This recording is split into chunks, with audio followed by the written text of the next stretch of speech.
The line for psychology seminar tickets snaked around the block, and I was kicking myself for not buying them online.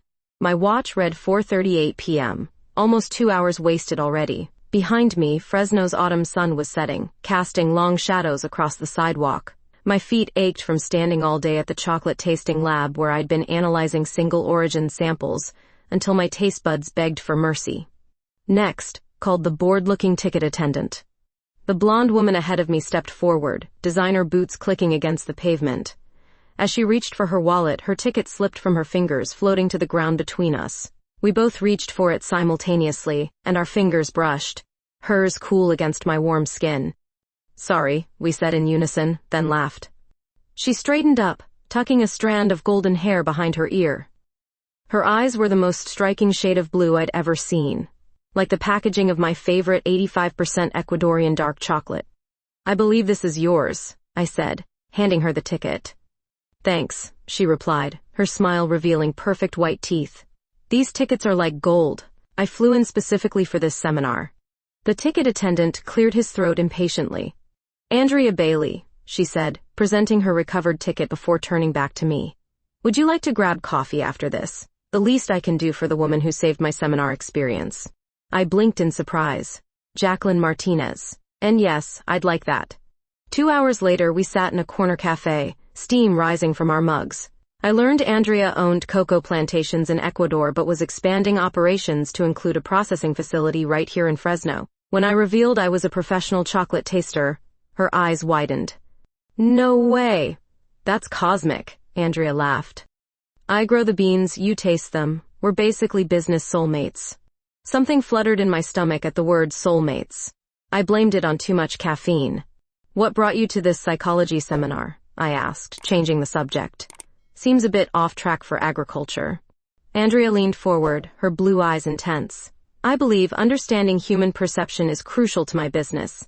People don't just taste chocolate, they experience it emotionally." She tilted her head. "What about you?" "Research on taste perception and memory," I replied. "Chocolate memories are some of the strongest emotional triggers." The conversation flowed effortlessly. Andrea described her plantation's microclimate with such passion that I could almost smell the fermenting cocoa pods. I found myself sharing techniques for identifying flavor notes that I rarely revealed to anyone outside the industry. "You know," she said, checking her watch and looking genuinely disappointed, "I've talked your ear off for 2 hours. Has it been that long?" I glanced at my phone in surprise. As we prepared to leave, Andrea hesitated before pulling out her business card. "My processing facility opens next week. Would you consider coming for a private tour? Your professional opinion would be invaluable." Our fingers brushed again as I accepted her card, and that strange flutter returned. "I'd like that." Outside, the autumn air had turned chilly. Andrea hailed a taxi but paused before getting in. "It's strange," she said, "but I feel like we've met before." "Maybe in another life," I joked, but something in her expression made my heart race. "Maybe," she replied thoughtfully. "See you soon, Jacqueline." As her taxi pulled away, I stood motionless on the sidewalk, wondering why meeting a potential business contact left me feeling so exhilarated. I told myself it was professional excitement, 2 chocolate experts connecting through shared passion. But the warmth lingering on my fingers where we'd touched suggested something else entirely. The next morning, I couldn't focus on the Ghanaian samples that needed evaluation. Andrea's business card sat beside my tasting notebook, and my eyes kept drifting to it. After an hour of distraction, I texted her an invitation to my lab. Professional curiosity, I told myself, nothing more. She arrived at 3, wearing a crisp white blouse tucked into high-waisted pants. Several colleagues glanced up, intrigued by our visitor. I felt an unexpected pride introducing her as Andrea Bailey, the cocoa plantation owner I mentioned. "This is where the magic happens," I said, gesturing around my workspace. "Not as romantic as walking among cocoa trees, but it's my domain." "Show me how you work," Andrea requested, pulling a stool closer to mine. Close enough that I caught the subtle scent of her perfume, notes of vanilla and something woody I couldn't identify. I prepared a tasting flight, explaining the process as I broke each square, inhaling before placing it on my tongue. "Chocolate tasting is intimate," I said. "You have to surrender to the experience." When Andrea tried the method, her eyes closed, and a small moan escaped her lips as the chocolate melted. "Oh my God, that's incredible," she whispered. I found myself staring at her mouth, mesmerized. "You're a natural," I managed, my voice sounding strange to my own ears. 3 days later, I drove to Andrea's processing facility on the outskirts of Fresno. The sky had darkened ominously, but I was too curious to reschedule. "You made it just in time," Andrea greeted me, pointing skyward. "Storm's coming." She guided me through the renovated warehouse, explaining her vision for bean-to-bar production. Her knowledge was impressive, her passion infectious. When we reached the roasting room, thunder crashed outside.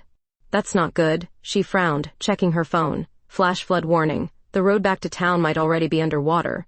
Right on cue. Rain began hammering the metal roof. We were trapped. "I've got wine in my office." Andrea shrugged. "Might as well wait it out comfortably." Her office overlooked the production floor, with a small sitting area and a window now streaming with rainwater. We settled on a leather couch, shoes off, sharing a bottle of Chilean red. "So, why chocolate?" she asked after our glasses were refilled. "Of all the things to taste professionally." "Childhood comfort," I admitted. "My grandmother made hot chocolate when I was sad." Later I discovered there was science behind it. Theobromine, phenylethylamine. Chocolate literally makes you feel better. Chemistry disguised as indulgence, Andrea smiled. "I fell in love with cocoa farming during college, took an agricultural exchange to Ecuador, and never really came back. My parents were horrified." "And relationships? Did you leave those behind too?" The question slipped out before I could stop it. Andrea's eyes met mine. "A few attempts, nothing stuck." She hesitated. "My last boyfriend said I was married to my work. He wasn't wrong. I understand that. My ex said similar things. Men expect us to make them priorities even when they're not making us one." Andrea sighed. "Exactly," I leaned forward. "My last relationship ended because he couldn't understand why I wouldn't skip a major tasting competition for his family reunion." We exchanged stories of romantic disappointments, laughing at the similarities.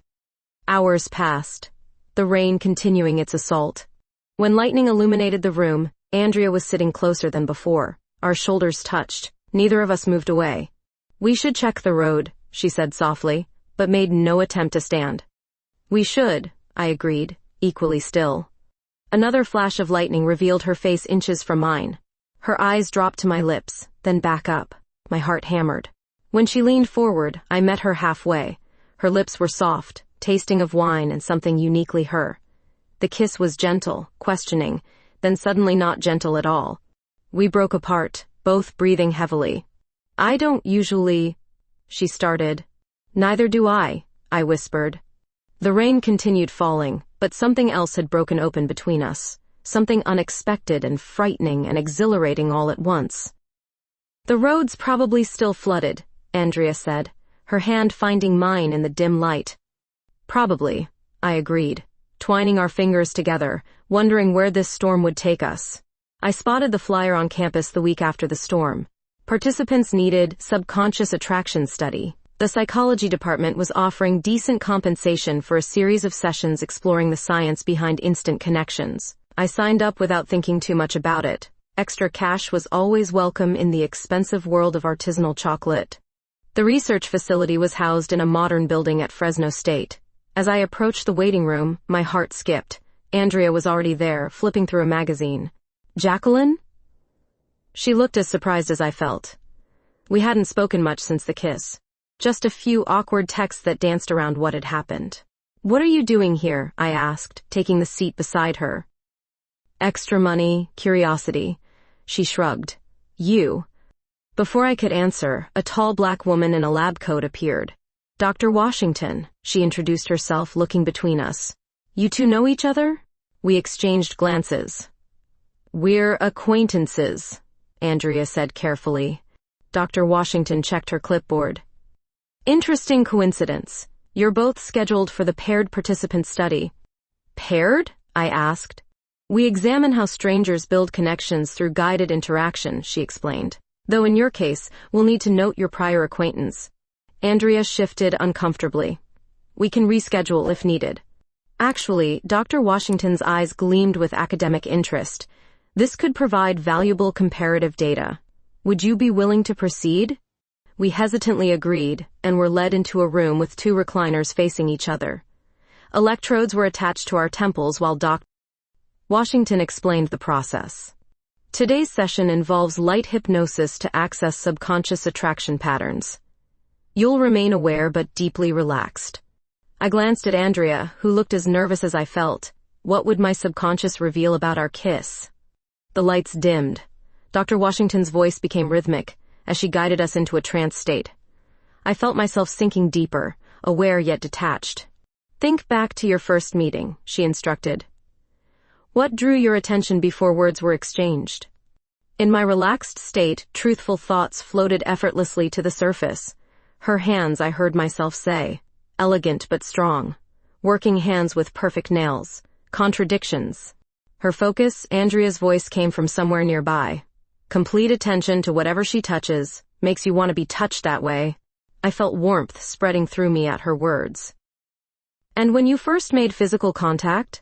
Dr. Washington prompted. Electric, we said simultaneously. The session continued, our answers becoming more revealing as we described what attracted us to previous partners. Somehow, in that twilight state, admitting my growing feelings for a woman seemed natural, inevitable. When Dr. Washington brought us back to full awareness, the room felt charged. Her assistant, introduced as Jade, removed our electrodes while commenting on the fascinating brainwave synchronization they'd observed. Outside afterwards, the California sunset painted everything gold. Neither of us seemed ready to leave. That was intense. Andrea finished my sentence. Do you think we revealed too much? I asked, worried about what she might have heard. Maybe we revealed just enough. She stepped closer. I've never felt this confused before. About what I want. Me neither, I admitted. The parking lot was nearly empty. As we walked to our cars, Andrea stopped suddenly. Her blue eyes searched my face before she reached up, tucking a strand of hair behind my ear. The simple gesture felt more intimate than our kiss had been. I can't stop thinking about you, she whispered. It terrifies me. I caught her hand against my cheek. I know. Her lips found mine again, softer than before, questioning. This time there was no storm to blame, no whine to excuse our actions. Just her mouth against mine and the setting sun turning everything to gold. Same time next week? She asked when we finally stepped apart, referring to the psychology study. I'll be here, I promised, knowing we were committing to more than scientific research. As I drove home, I wondered what else the experiment might reveal. We were moving into uncharted territory, guided by something that had been dormant inside me until Andrea's fingers brushed against mine over a dropped ticket. Something that now felt impossible to ignore. I touched my lips, still sensing her there, and wondered how I'd ever convinced myself I was straight when kissing her felt like coming home. The International Chocolate Innovation Competition was 3 weeks away, and I threw myself into preparation with manic intensity. My kitchen became a laboratory of flavors, counters covered in tempered chocolate sheets and ganache experiments. Work was the perfect distraction from the growing complexity of my feelings for Andrea. You're obsessed, my colleague Remy commented, watching me adjust the ratio of Madagascan vanilla to cardamom in my signature praline for the 5th time that day. It's called professionalism, I countered, not meeting his eyes. But that night, staring at a new batch of pralines, I realized I'd unconsciously formulated a filling that matched the distinctive floral notes of Andrea's signature bean variety. I'd created a chocolate that tasted like her. When my phone buzzed with her name, my heart leapt embarrassingly. But her message was brief, need space to think, talk soon. For days, nothing. I sent casual texts that went unanswered or received minimal responses. Pride prevented me from calling, though I checked my phone obsessively. The psychology department emailed that our next session was canceled due to participant scheduling conflicts. After a week of this, I priced tickets to Ecuador in a moment of dramatic weakness, then deleted my browser history in shame. I was piping dark chocolate onto acetate sheets when Remy appeared at my station. There's someone asking for you at reception. Tall, blonde, looks like she stepped out of a Ralph Lauren ad. My hands trembled so badly I ruined the pattern. Tell her I'm busy. She seems upset, he said, raising an eyebrow. Something about her ex showing up. I found Andrea pacing the reception area, her usually perfect hair disheveled. Marcus arrived yesterday, she blurted without greeting. From Ecuador. With a damn ring. Your ex? My stomach dropped. You've been avoiding me because your boyfriend came back? Ex-boyfriend, she corrected sharply. And I wasn't avoiding you. I was trying to figure out what's happening to me. She lowered her voice. I've never felt this way about a woman before. Then he shows up claiming he wants another chance, and I just panicked. What did you tell him? I asked, hating how much her answer mattered. That I needed time. She looked miserable. I've built my business from nothing, Jacqueline. My investors, my suppliers in Ecuador, they're traditional. If I suddenly come out. So, I'm a career liability, I said coldly. That's not fair. Neither is disappearing on me. Andrea stepped closer. I'm trying to be honest. This is new territory for me. For me too, I admitted, softening slightly. We stood awkwardly until my boss appeared, breaking the tension by asking Andrea about her processing methods. I escaped back to my workstation, emotions churning. That night, rain pounded against my apartment windows, matching my turbulent mood. I was halfway through a bottle of Cabernet when my doorbell rang. Andrea stood there, soaked to the skin, makeup running down her face. I told him no, she said simply. I stood frozen in the doorway until a crash of thunder jolted me back to reality. Come in before you catch pneumonia. She stepped inside, dripping on my entryway tile. I told Marcus everything. About you. About me questioning what I want. He called me confused, said I was having a midlife crisis. Maybe you are, I said, offering her a towel. Maybe. She took the towel but didn't use it. But when he kissed me, all I could think about was you. The admission hung between us, charged with possibility. I can't promise I won't mess this up, she continued. But I can't pretend I don't feel something real for you. I moved toward her, taking the unused towel and gently drying her face. We could both be making a huge mistake. Probably, she agreed, leaning into my touch. I've been creating chocolates that taste like your beans, I confessed. Like they're infused with you. Her eyes darkened. Without warning, she pulled me against her, not caring that her clothes were soaking through mine. Her mouth found mine with desperate hunger, and I responded with equal intensity. We stumbled toward my bedroom, leaving a trail of wet clothes behind us. Later, tangled in sheets, her head resting on my chest, I realized with perfect clarity that there was no going back from this, for either of us. Whatever came next, we'd crossed a threshold that had irrevocably changed us both. What are you thinking? She whispered into the darkness. That I'm not confused at all, I answered, tracing patterns on her bare shoulder. Not about this. Dr. Washington's office was filled with monitors displaying colorful brain scans when we arrived for our rescheduled session. 3 weeks had passed since our first appointment, and everything had changed between us. We'd spent nearly every night together, learning each other's bodies, preferences, fears. Ah, you came together this time, Dr. Washington observed with professional detachment, though I caught a flicker of interest in her eyes. We carpooled, Andrea explained unnecessarily, maintaining a careful distance between us in the small office. Efficient, the doctor nodded. Today we'll delve deeper. Phase 2 involves accessing childhood attachment patterns and how they influence adult attractions. We were led to the same room with the recliners, but this time the equipment was more extensive. Jade, the research assistant, attached additional sensors to our temples and wrists. These measure galvanic skin response, she explained. Essentially, how your body reacts when discussing certain topics. Once prepped, Dr. Washington dimmed the lights and began the hypnotic induction. As before, I fell easily into the relaxed state, aware yet uninhibited. Jacqueline, she began, describe your first childhood crush. Sarah Lawson, I heard myself say, 3rd grade. She shared her lunch with me when I forgot mine. And what attracted you to her? Dr. Washington prompted. She was kind, had freckles, made me feel safe. The questions continued, revealing patterns I'd never consciously recognized. Every significant relationship I'd had, even with men, involved partners who made me feel secure yet independent, who appreciated my passion for my work. Then it was Andrea's turn. She described childhood attractions, teenage boyfriends, adult relationships, all featuring the same underlying qualities, people who challenged her intellectually, who weren't intimidated by her ambition. Remarkable consistency, Dr. Washington murmured, making notes. You've both been seeking the same qualities your entire lives. When the session ended, Jade couldn't contain her excitement as she removed our sensors. "I've never seen readings like these," she blurted. "Your brainwave synchronization is off the charts." "What does that mean?" Andrea asked. "It means," Jade began before Dr. Washington cut her off with a sharp look. "We don't discuss preliminary findings, Jade." But Jade, apparently new to research protocols, continued enthusiastically while checking equipment. "Your compatibility scores are the highest we've recorded. It's like your brains are wired to complement each other." "Jade," Dr. Washington's tone was final. "Please prepare the next room." The assistant left, chastened. Dr. Washington sighed. "I apologize for my colleague's unprofessionalism. However, since she's already shared this much, I should clarify that these observations are preliminary." "But accurate?" I pressed, oddly desperate for scientific validation of what I was feeling. "Statistically significant," she conceded carefully.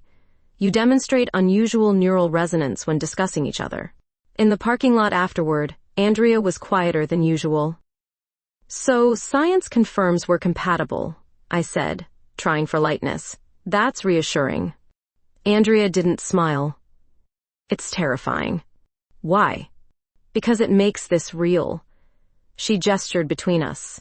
"Not experimental, not temporary. Isn't that good?"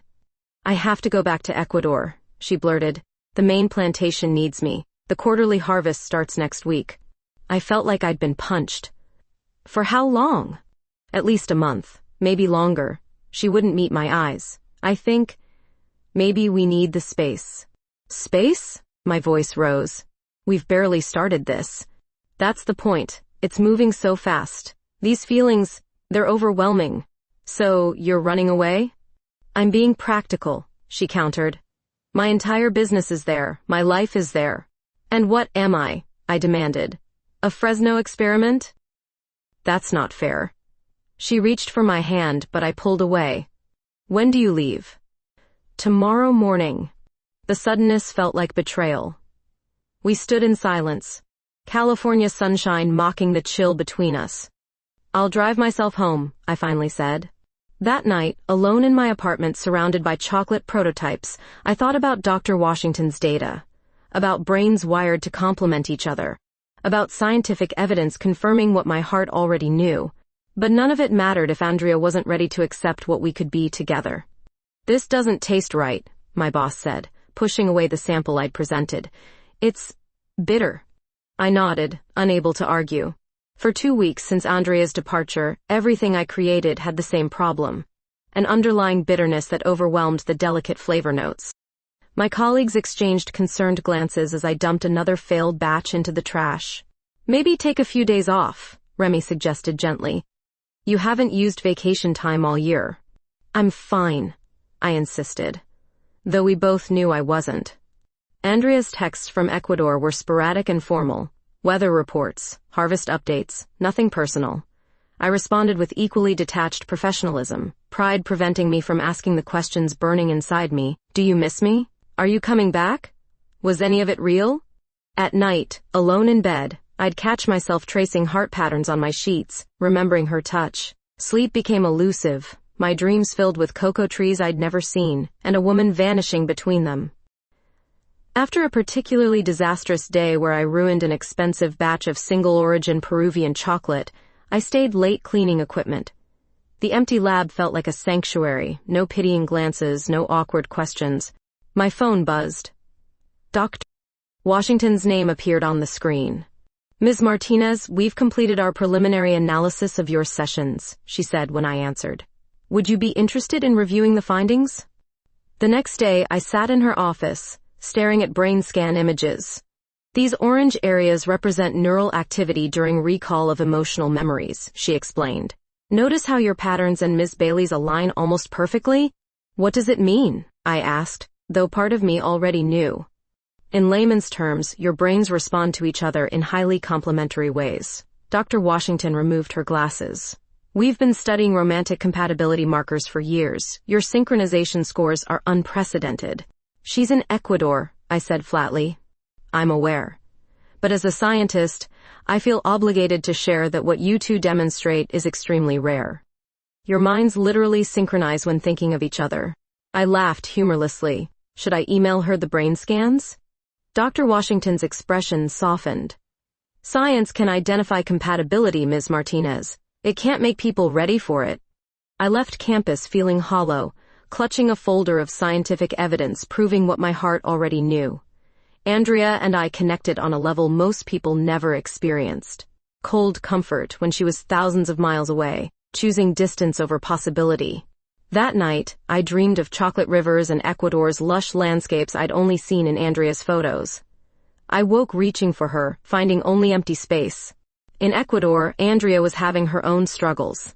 I didn't know this then, but she later told me how she'd walk the plantation rows at sunrise, checking ripening pods while her mind wandered back to Fresno. How she'd start constructing texts to me, only to delete them unsent. Her plantation manager noticed her distraction. "The beans look good this season," he'd say, and she'd nod without having really looked. At night, she sketched in her journal.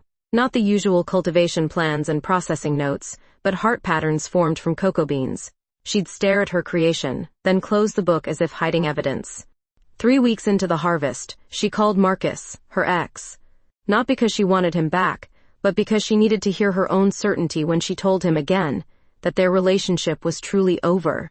"There's someone else," she admitted. "That chocolate woman from Fresno?" he asked bitterly. "The one you wouldn't shut up about before you left?"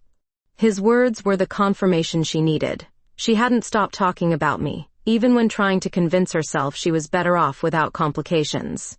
Meanwhile, I received an unexpected email from Jade, Dr. Washington's assistant. "The study's complete. Final results confirmed what I accidentally told you. You and Andrea have unprecedented compatibility markers. Dr. W presented the findings today. Thought you should know." I stared at the screen, unsure whether this knowledge made things better or worse. Science had confirmed what my heart already knew. Andrea and I were genuinely, measurably compatible in ways that defied explanation. But she was still in Ecuador, and I was still in Fresno, creating bitter chocolates that reflected my emotional state, wondering if data points and brain scans could ever compete with fear and distance. The Fresno Chocolate Festival dominated the city's event calendar each spring. Normally I'd spend months preparing, but this year my heart wasn't in it. I agreed to judge the professional competition mostly to distract myself from checking flights to Ecuador. The convention center buzzed with activity as vendors arranged elaborate displays. My fellow judges' excitement only highlighted my melancholy as we prepared to evaluate 50 artisan chocolatiers from across the country.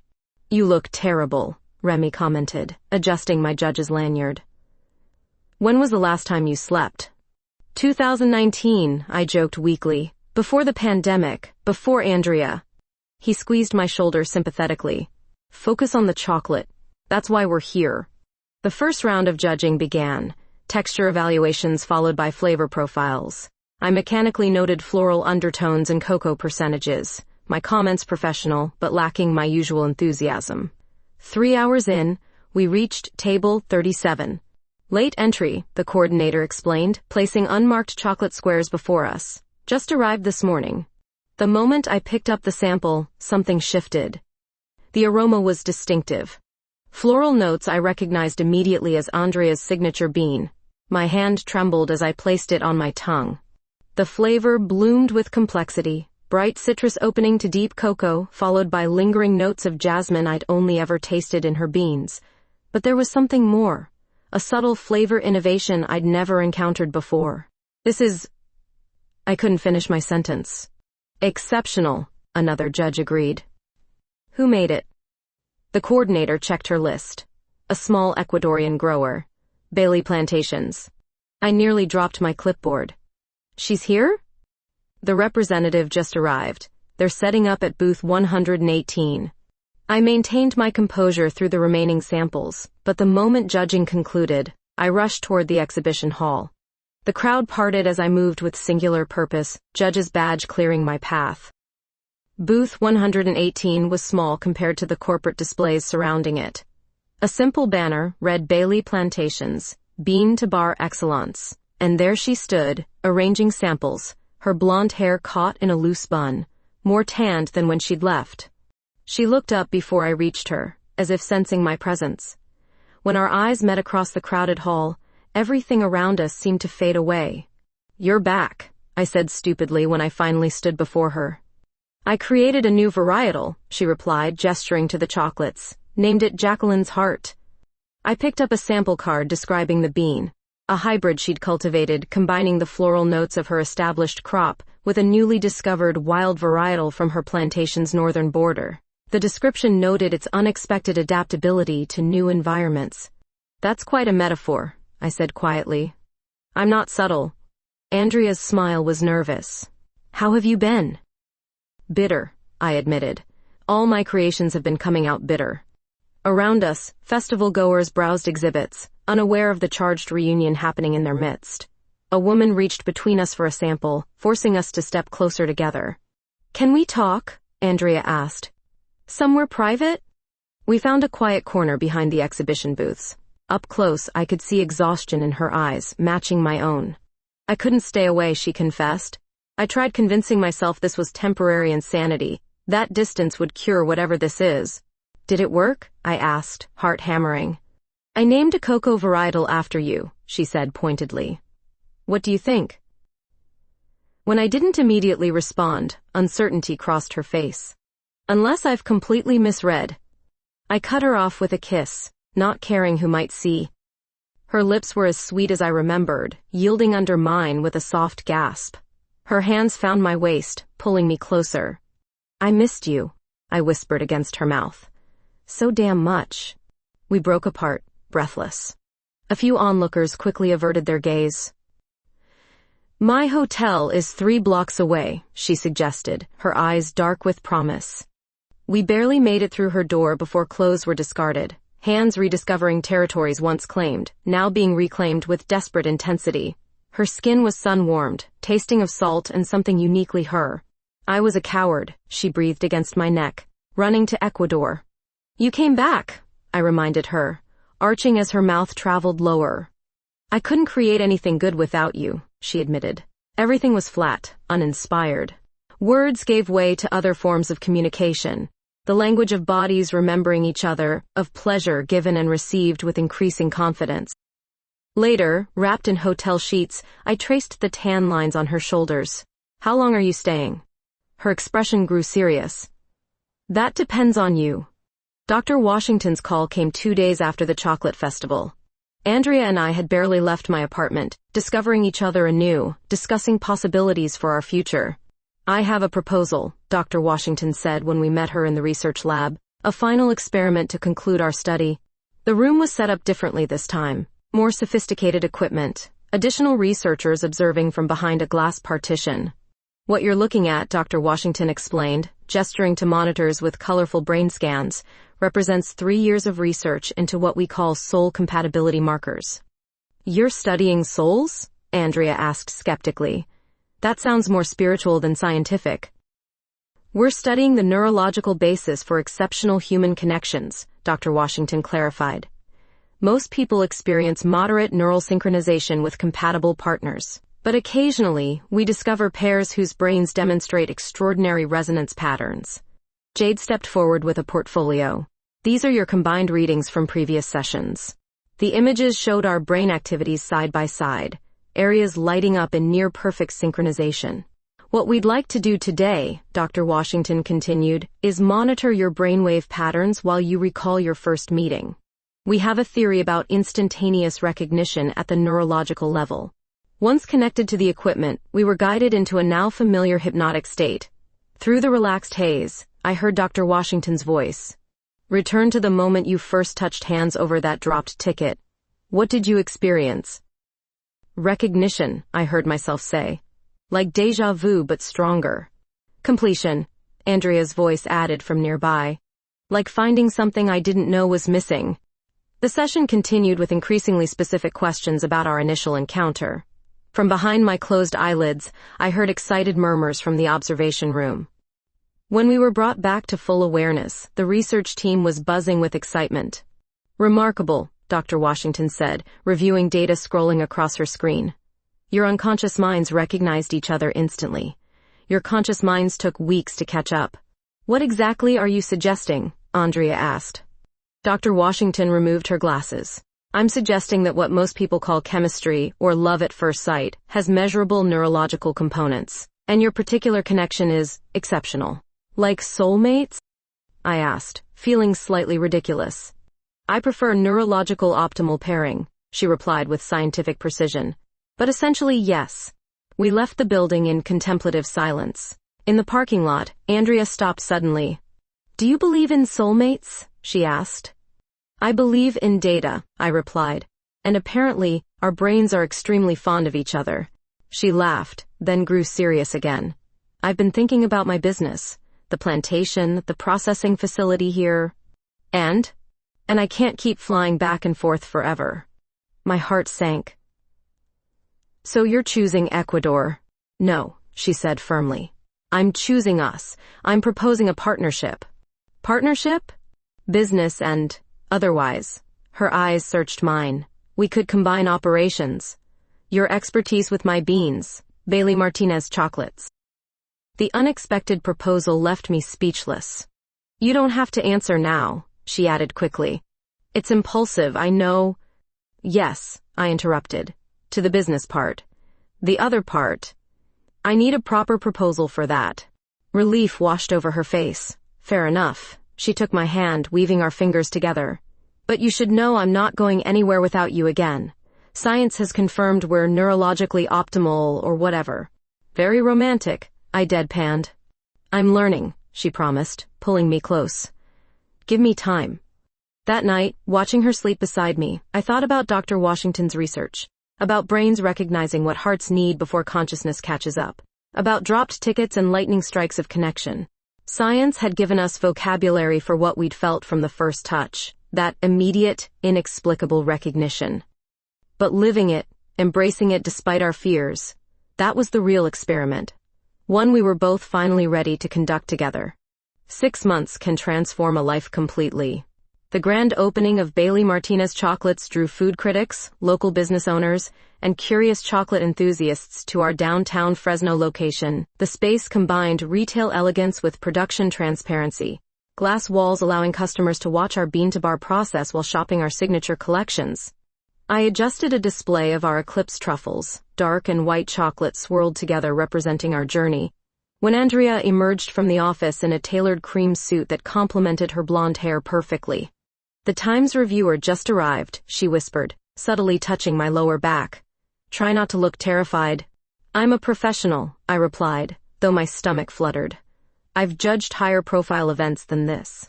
Yes, but this is ours. Her emphasis on the final words still thrilled me months into our partnership.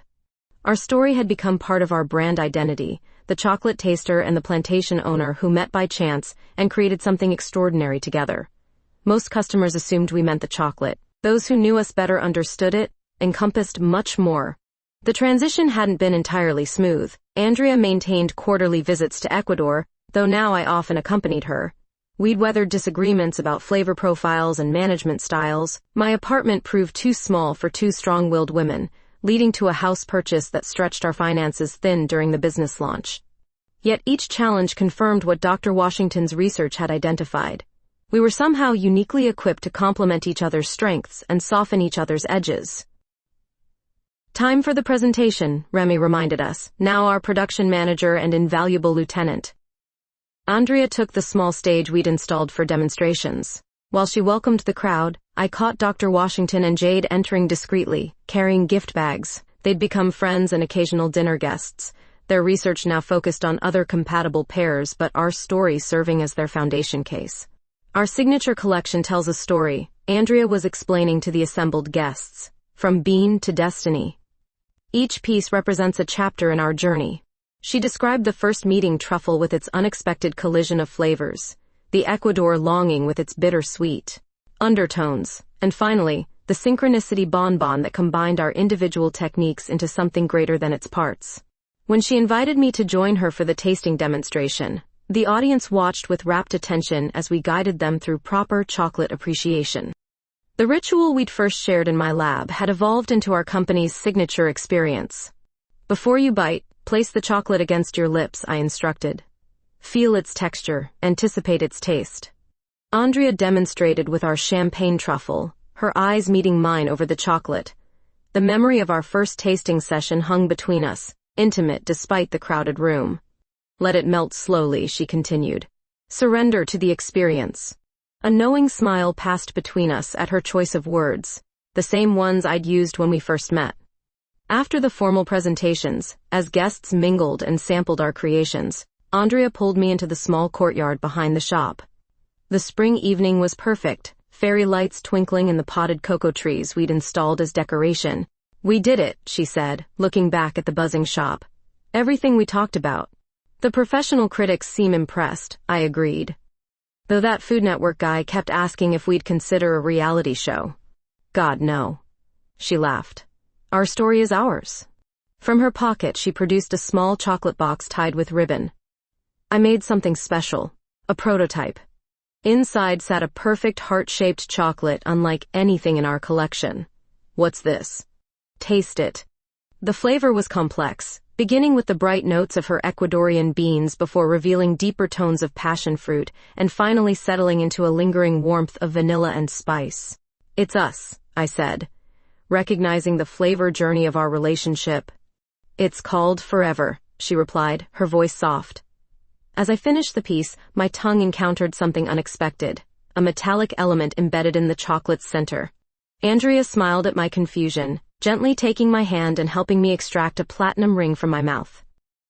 Jacqueline Martinez, she said, suddenly dropping to one knee in front of me. Will you be my partner in everything, chocolate and life, forever?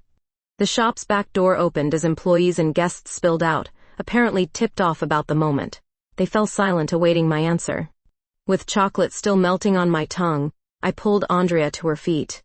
Yes, I said simply, before sealing the promise with a chocolate-flavored kiss that drew applause from our audience. Later that night, in the quiet of our home, Andrea traced the new ring on my finger. Dr. Washington would say our brains were always aligned for this outcome. Is that the most romantic thing you can say? I teased. No, she replied seriously. The most romantic thing is that given infinite lifetimes, I'd find you in each one. Science just helped us skip the searching this time around. For all the sweetness we created together, nothing compared to the knowledge that the most extraordinary discovery of my life hadn't been a rare chocolate variety, but the woman who'd reached for the same dropped ticket on an ordinary autumn day in Fresno.